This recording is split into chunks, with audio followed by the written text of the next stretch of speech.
Had je aan het begin van het seizoen ooit gedacht dat je zo snel al bij het eerste zou aanhaken? Nee, dat had ik niet gedacht, nee. Maar ja, het is sneller gegaan dan verwacht. En ja, nu gewoon aanhaken en blijven ontwikkelen. En ik vind het leuk, dus ja, het is mooi. Ja, ik weet niet hoe ik het moet uitleggen. Maar het was gewoon een mooi moment, ja. Het gaat zoveel door je heen op dat moment. Maar ja, ik vond het gewoon leuk, merendeels. Naturalisasi tanpa ribut, apa yang bikin Teach dan Jairo istimewa? Tidak ada komersial dalam arti ya memang ini kemauan mereka gitu. Jadi kita cukup hati-hati dan alhamdulillah respon dari kedua pemain dan orang tuanya positif, tapi kita kertasnya belum masuk. Ya, jadi kita menunggu nanti prosesnya, kita harapkan bersama Mauro karena kan DPR sudah reses. Tapi apa boleh buat, Pak Erik sudah mengatakan beliau menghormati ya apa yang sudah diputuskan oleh AFC. Yang ada sekarang adalah mempersiapkan tim sebaik mungkin.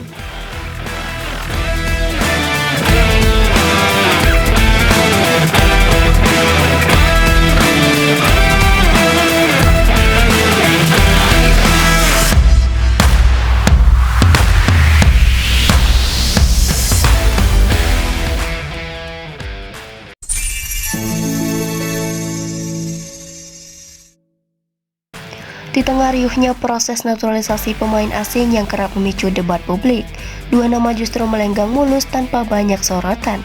Teach Dalingga dan Jairo Ridwan, tanpa drama, tanpa polemik, dan nyaris tanpa pemberitaan besar.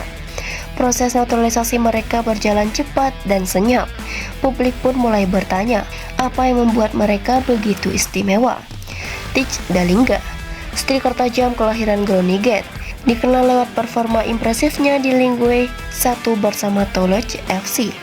Jairo Ridwan, gelandang serba bisa, punya rekam jejak kuat di Crystal Palace dan pernah berseragam timnas Belanda senior.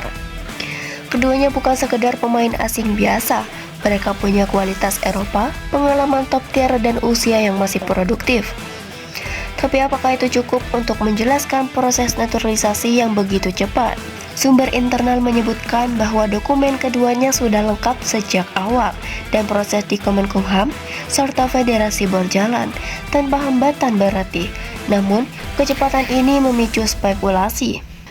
Apakah ada jalur khusus yang hanya terbuka untuk nama-nama tertentu?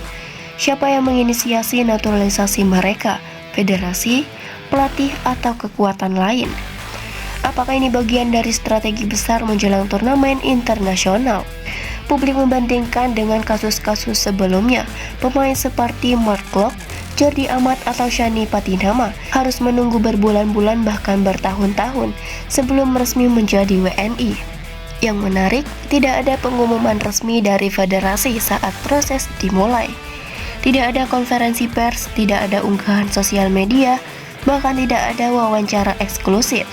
Semuanya berjalan di balik layar. Biasanya naturalisasi itu rame dulu baru jadi. Ini malah jadi dulu baru rame, ujar salah satu pengamat sepak bola nasional. Strategi senyap ini justru membuat publik makin penasaran apakah ada alasan khusus kenapa proses mereka harus disembunyikan dari sorotan media. Beberapa spekulasi menyebut bahwa Teach dan Jairo punya akses langsung ke pihak-pihak penting di federasi. Ada juga yang menyebut bahwa mereka masuk dalam radar pelatih kepala sejak lama, dan proses naturalisasi hanya tinggal menunggu momen yang tepat. Namun, hingga kini belum ada klarifikasi resmi yang jelas. Keduanya kini sudah sah jadi WNI dan siap memperkuat timnas. Di media sosial, reaksi publik terbelah. Banyak yang antusias melihat dua pemain top Eropa bergabung dengan Garuda, tapi tak sedikit yang mempertanyakan keadilan proses. Naturalisasi Teach Dalingga dan Jairo Ridwan bisa jadi penanda era baru, lebih cepat, lebih senyap, dan lebih strategis. Tapi tanpa transparansi, proses secepat apapun tetap akan memunculkan tanda tanya. Apakah ini langkah cerdas federasi, atau justru awal dari kontroversi baru?